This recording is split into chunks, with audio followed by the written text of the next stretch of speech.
got the 2-3 Miami Dolphins taking on the 3-3 Indianapolis Colts. A battle of East versus South. East versus South. This game is very, very intriguing to me because these two teams kind of really both need a victory. They both need that signature win.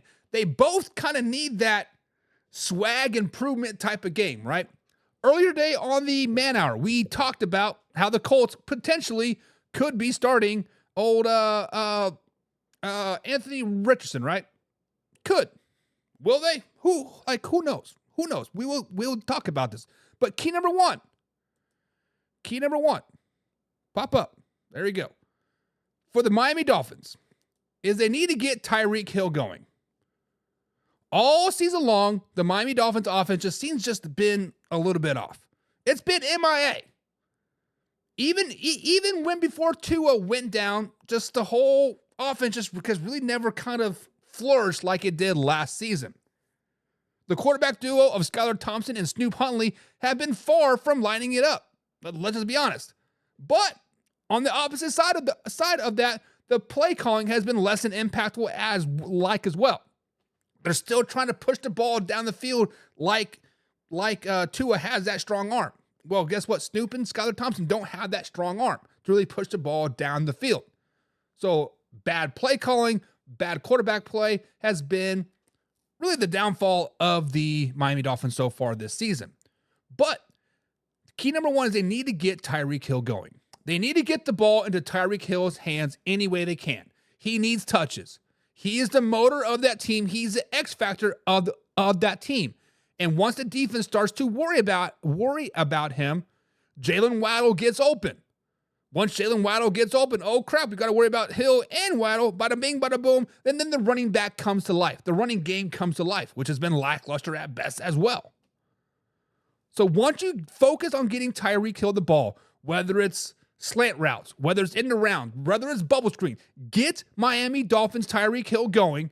The rest of the receiver, the rest of the team will get going. That is key number one. Key number two is pressure Anthony Richardson. I know Anthony Richardson has not been named starter yet, but everything's pointing like he is going to start. Richardson has 6 interceptions to 3 interceptions so far on this year. When he is pressured, he likes to roll to the right. When he rolls to the right, he will throw the ball. When he rolls to the left, if he gets pressured to the left, he's going to run the ball. The defense needs to know this. So when you pressure him, make him roll to his left and hit him out of bounds. That's how you're going to beat Anthony Richardson and get him in his in his head. So pressure AR. Key number 3 to the Miami Dolphins winning this game is make Anthony Richardson beat you. Jonathan Taylor is back in this game. He is the heart and soul of the Colts right now. In this 4 games that he's played this season, he has 3 games over 90 yards. Also in 3 games this season, he has over 16 carries, and they win those games when he touches the ball over 16 times a game. If you keep him useless, get 10, 11, 12 carries, and make AR beat you, you're going to win this game. So those are the 3 keys of victory is to get Tyreek Hill involved, get him early and often, pressure Anthony Richardson, and make Anthony Richardson beat you. Don't let JT beat you. Those are the 3 keys to the Miami Dolphins. Now, 3 keys to the Indianapolis Colts. Anthony Richardson heavy yet again. AR needs some action. Colts seem to be ready to start Anthony Richardson this weekend. Just despite Joe Flacco playing well. I don't know why, but they are. We digress. Colts will need to get AR in a rhythm early. Even though the Dolphins have the 18th rush defense in the NFL, they should not take away from AR attacking the defense. The defense the Miami Dolphins defense is ranked 3rd in passing so far this season. So some nice, quick, easy throws will build the confidence for AR. Some RPOs, some quick slants, maybe some bubble screens, right? Get his confidence up, get him in the action early. Let him start thinking about the injury. Next up, key number 2 is let JT eat. Like we said, Jonathan Taylor is the heart and soul of this Colts team. And just to be honest, the Miami Dolphins run defense isn't very good. They are letting teams rush for 125 yards on them per game, and Jonathan Taylor is averaging 5 yards per carry. So let JT eat. Let him eat. And key number 3, I'm getting tired, is limit running back impact. Limit the Dolphins running back impact. What do I mean by that? The Miami Dolphins offense, guys, right now, they just plain suck. There is no spitballing around it. They just plain suck.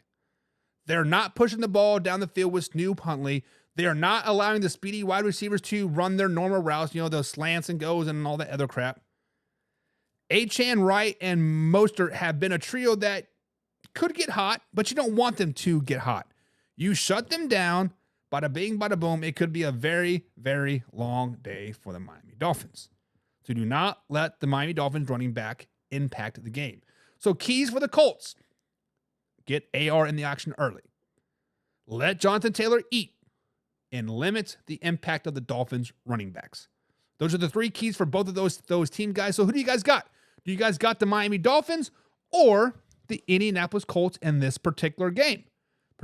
Kevin says the Colts. Kevin likes the Colts in this particular game. I do as well. I will be at this game.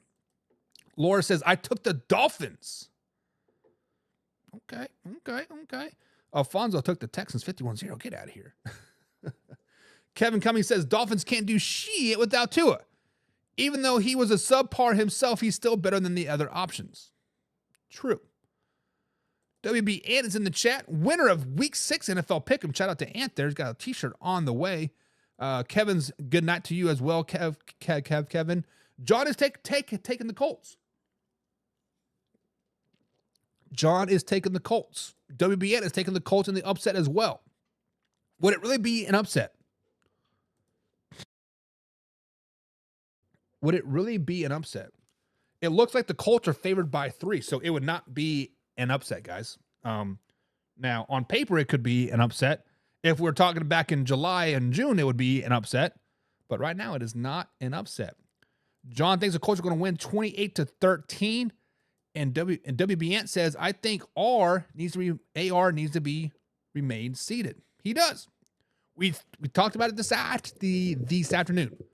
I think AR needs to sit the next six weeks, get the wetness behind his ears dried up a little bit, and bada bing, bada boom, he could potentially be a good quarterback. Right now, he's on the Bryce Young trip. It would not surprise me in next season they bench him and trade him at this particular point. Bryce Young written all over it.